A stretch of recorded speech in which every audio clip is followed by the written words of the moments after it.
गिबियावनो बयनिसिमबो आंनि खुलुमनायखौ जासिहरबाय लोगोसेनो आसा खालामो नोंथांमोन बयबो मोजाङै दङ आरो बेजों लोगोसे मिजिंथियो भिडिअखौ जोबजासिम नायगोन आरो लोगोसे आसा खालामबावो जे चेनेलखौ जुदि मोजां मोनदोंबा प्लिज साबस्क्राइब खालामनानै लागोन आरो खाथियाव थानाय बेल आइकनखौबो थुनानै लागोन होननानै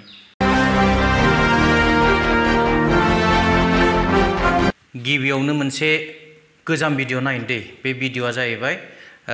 BTRनि EM रनजित बसुमतारीनि भिडिअ बे भिडिअआ ओंखारदोंमोन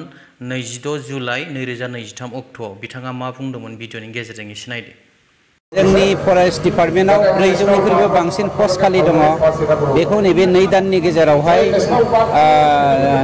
इन्टारभिउ फाथिनायनि गेजेरजों सिस्टेम बायदियै जोङो साख्रिखौ फिलआप खालामनो नागिरदों बेवहाय जाय इन्टारभिउ पास खालामनो हागोन बेनोनो जोङो साख्रिखौ होनाय जागोन भिडिअखौथ' नुबाय 2 मासनि गेजेरावनो दान मोननैनि गेजेरावनो 400 जननि साख्रिखौ होनांगौमोन फरेस्ट डिपार्टमेन्टआव भेकेन्सि दंखाथारोमोन दा 2 मासनिथ' बारलांबाय दा सोर मोनखो बै साख्रिखौ बबे समाव होनाय जाखो इन्टारभिउफ्रा माब्ला जाखो आंथ' फात्ताखौ मोनस्लाबाखसै बोरैबा बोरैबि सिरि जाखुमालांखो ना माखो दा सोरबाफोर मोनसनबायदोंब्ला बै साख्रिखौ बे 400था पस्टनि गेजेराव सोरबाफोर जुदि मोनबाय बायदोंब्ला प्लिज कमेन्ट खालामहरदो आरो अननानै प्लिज इन्टारभिउआव माब्ला जायामोन आरो एपइन्टमेन्ट लेटारखौ माब्ला होनाय जाखो बेफोरखौबो खोन्थाहरदो सोलायनायनि मुङाव परिबर्तननि मुङाव जाख्ल'नाय गैयै सरकारा ओरैबायदि खामानि मावदों भिडिअखौ नायबानो नोंसोर मिथिखागोन जे लाख थाखा पार्टिनो घुस होआब्ला खामानिखौ मोना आरो बे खोथाखौ आं बुङाखै स्वयं बुंदों उदालगुरि जिल्ला UPPLनि अफिस सेक्रेटारि बिथाङा फननि गेजेरजों सासे थिकादारनाव फैसा बिहरदोंमोन दा बेयाव बिथाङा बे खोथाखौ फोरमायहरदों अब्ला सैथोआ बबेहाय दं रायजो राजाफ्रा नायदो रायजो राजाफोरखौ माबादि नंखाय खोथा बुंनानै माने प्रल'भन देखायनानै माने गावसोरखौ मोजां मोनहोनो सेस्था खालामदों नाथाय बिथोरि बिथांमोना मा खामानि मावगासिनो दं जौगानायनि मुङाव लाख थाखा घुस होआब्लानो खामानिखौ मोना लाख थाखा होनानैसो खामानिखौ लादों अब्ला भिडिअखौ एसे नायलाय भिडिअ माने कल रेकर्डिंखौ फैसा मोननाय मोनो बे उनाव मोनखागोन बिसोरो नोंसोर लाख थाखा पारसेन्ट होनानै लानो हादोंबा खामानिखौ जोंनो जुदि 2000-3000 हरनायालाय माथो गिदिर खोथा जाखो आदा आं अफिस सेक्रेटारि उदालगुरि जिल्ला UPPLनि जोंबो सोलिनांगोन नालाय बिराद उसुबिदायाव गोलैना दं माने जोंबो खामानिखौनो हरा गबिन्द साराबो बेनिखायनो दा बिराद रागा जोंना दं आंबो पार्टियाबो फैसा बिलायलांबा दिगदार जालायनोसै माथो पार्टिया बिखानांगोन दा पार्टिनिफ्रायसो नोंसोर खामानिखौ मोनदोंबा पार्टिनिफ्रायसो मोनाखै दालाय ओमफ्राय नोंसोर खामानिखौ लाख थाखा होनानैसो खामानि लादों माथो आदा ओमफ्राय एसे बुजिदोब्रा देलाय हरलाय माबा मोनसे गुगोल पे खालामनानै जानाय नङा गाबोन मा जायो रायज्लायनो गाबोन नङालै दानो हरलाय खोनाबाय दा मा रायज्लायदों खोनानानै माबायदि मोनखो आंथ' ओरैबायदि मिनिनोबो ओंखारबाय आरो रागाबो जोंबावबायसो बेबायदि इसिबां रायजो राजाफोरखौ थगायनानै सरकार सोलिनायनि थाखाय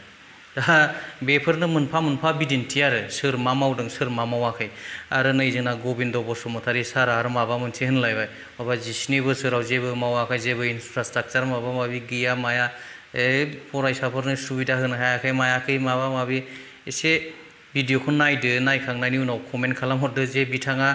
माबायदि खोथा बुंदों आरो मानो बेफोरबायदि खोथाखौ बुंदों आरो बिथाङा सैथोखौ बुंदों ना असैथोखौ बुंदों बेखौबो प्लिज कमेन्ट खालामहर भिडिअखौ नायनानै जोंहा क'क्राझाराव मोनसेबो मोजां स्टेन्डार्ड खेला गेलेहोनो हानाय स्टेडियाम गैयामोन खिन्थु थांनाय बे दुरान्ड काप गेलेहोनो थाखायनो मास मोनसेनि गेजेरावनो मोनसे गोजौ स्टेन्डार्डनि बिदि स्टेडियाम जों बानायनो हादों दा हाग्रामा महिलानि समाव 17 बोसोरावबो बेबायदि इनफ्रास्ट्राक्चार बानायनो हायाखैमोन लामा सामा बानायनो हायाखैमोन स्कुल डेभेलपमेन्ट खालामाखैमोन गथ'फोरखौ फरायनाय सुबिदा खालामना होनो हायाखैमोन दिनै स्टेडियाम बानायना होनो हायाखै 17 बोसोराव बिथांमोना गोसो खांनायखौ गोबां परिबर्तन लाबोनो हागौमोन खिन्थु बिथांमोना मावाखै खिन्थु जों दिनै मावदों BPFनि दैदेनगिरिफ्रा आसलथे थौले मेलेमनि बिथांमोना कुनुदिन फार्स्ट साइटेड नङा कुनुदिन बाथ्राफोरखौ गुवारै सिन्था खालामो साजाङै सिन्था खालामो बेनिखाय दिनै मोनसे एग्रिमेन्टखौ सरकारा जे मावफुंना लाफानो हागोन बे बाथ्राखौ कुनुदिन बास्तब नङा जिहेतु सरकार एग्रिमेन्टनि गेजेरजों मोनसे कमिटमेन्ट होबाय मोनसे खोथा होबाय जे जों बेखिनिखौ मावगोन आरो दिनैनि सरकारा बुंग्राल' सरकार नङा बे मावग्रा सरकार बेनिखायनो दिनै थांनाय 2020 मायथाइयाव जि सुक्ति जादों BTR सुक्ति बे सुक्तिनि गेजेरजों सिमाखौ बांहोनायनि बाथ्रा बुंदों बे बाथ्राया दिनै साक्सेस जाबाय दा जोंनि गहपुरहालागै बे सिमाया जासिगोन भिडिअखौ नायनानै माबायदि मोनखो रायजो राजा नोंथांमोन आंथ' आरो मा होनबावनो बिथांमोना ओरैबायदि मोजां स्टेडियाम लुदों आरो बेबो सिगाङाव बानायखानाय साइ स्टेडियामनि सिङावनो नोंथांमोना नुखादों दाख्लै दुरान काप जायोब्ला दुरान काप जानाय समाव आधा घन्टा बा 1 घन्टासो अखा हादोंमोन बेहाय ना सारजालायनायखौ नुदों बेनोना बिराद मोजां स्टेडियाम एकदम जौगाखां स्टेडियामा आरो बिनि अनगायैबो गोबां स्कुल कलेज बिथांमोना बानायदोंनो मादोंनो है लामा सामाबो बानायाखैनो 17 बोसोराव बबे लामाजों सालायो गारिफोरखौबा बिरो खोमालै बिसिना गां दंदां ओरैहाय फाग्लासो बुजिनो मोना आङो मा साननानै रायलायोथाय खोथाफोरखौ दा बे जानानै थांबाय जेयानो जाया मानो बिदिया जाखायो जानाया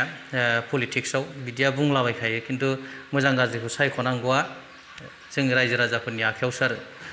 दा गुबुन मोनसे भिडिअ फैलायबाय दा गुबुन मोनसे भिडिअआ जाहैबाय पर्बतजरायाव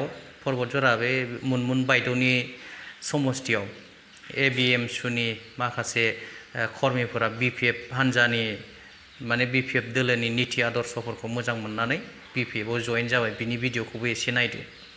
पर्बतझरा जिला ABMSUৰ 6 জনকৈ নেতাৰ BPF দলত যোগদান আজি पर्बतझरा সুপাৰীঘাটত BPF দলৰ এখন কৰ্মী সভাত ABMSUৰ 6 গৰাকী নেতাই আনুষ্ঠানিকভাৱে BPFক দলত যোগদান কৰা পৰিলক্ষিত হয় पर्बतझरा जिला ABMSUৰ কাৰ্যকৰী সভাপতি মনিসুৰ ৰহমান ৰূপহী আঞ্চলিক সভাপতি ৰফিকুল ইছলাম আৰু 5 জনকৈ ছাত্ৰ নেতাক লগত লৈ BPF দলত যোগদান কৰা হয় BPF দলৰ নীতি আদৰ্শৰ ভাল পাই নেতা কেইজনে দলটোক যোগদান কৰে বুলি আমাৰ সাংবাদিকৰ আগত প্ৰকাশ কৰিছে মইতো ইয়াৰ আগতে জইন লৈছো আজি কোনে কৰিলে আজি আমাৰ আঞ্চলিক সমিতিৰ সভাপতিৰ লগত আৰু বাকি 5 জন BPF দলৰ নীতি নিয়ম ভাল পাই পিনে আজি আমাৰ বা মুনমুন বাইদেউৰ নেতৃত্বত ভাল পাই ইহঁতে আজি BPF দলত জইন কৰিছে আশৰাফুল ইছলাম আমাৰ প্ৰাক্তন ABMSUৰ সভাপতি হয় ইহঁতে কতবা যাব নাযাব হয়তো সেইখিনি ইহঁতৰ ব্যক্তিগত কথা সেইখিনি আমি কিবা কমেন্ট কৰিব নোৱাৰিম কাৰণ 15 বছৰ কিন্তু কৈছিল যে 17 বছৰ শাসন কৰিছিল BTRত হাগ্ৰামা মহিলা 17 বছৰত হাগ্ৰামা মহিলাৰে কি কৰিছে কি কৰা নাই সেইখিনিও ৰাজি চাইছে আৰু যি পৰিৱৰ্তন স্লোগান দি যি চৰকাৰ চলাইছে সেই চৰকাৰ কিমানখিনি পৰিৱৰ্তন কৰিছে সেইখিনি বিৰচি বাকি ৰাজি চাইছে চাও আজি ৰাস্তা ঘাটৰ সমস্যা সেইখিনি তো দেখা পাইছে সেইখিনি কৰিছে কিন্তু হাগ্ৰামা মহিলাৰে কৰিছে হ্যাঁ হাগ্ৰামা মহিলাৰে কৰিছে যেহেতু ৰানিং চৰকাৰ চলি আছে পমত বড় ডাঙৰীয়া কিন্তু ইহঁতে চৰকাৰ থাকাতো যে কিয় আজি BPF মুখী বা ABMSU কৰ্মী হৈছে যিখিনি আজি জইন লৈছে নিশ্চয় কিমানখিনি উন্নয়ন কৰিছে কৰা নাই সেইখিনি আপোনালোকে চাইছে বা BPF দলৰ নীতি নিয়ম ভাল পাই পিনে আজি ৰূপসী আঞ্চলিক সভাপতি আছে সভাপতিৰ লগত আৰু 5 জন আছে ৰূপসী আঞ্চলিক সভাপতি কোন হয় ৰফিকুল ইছলাম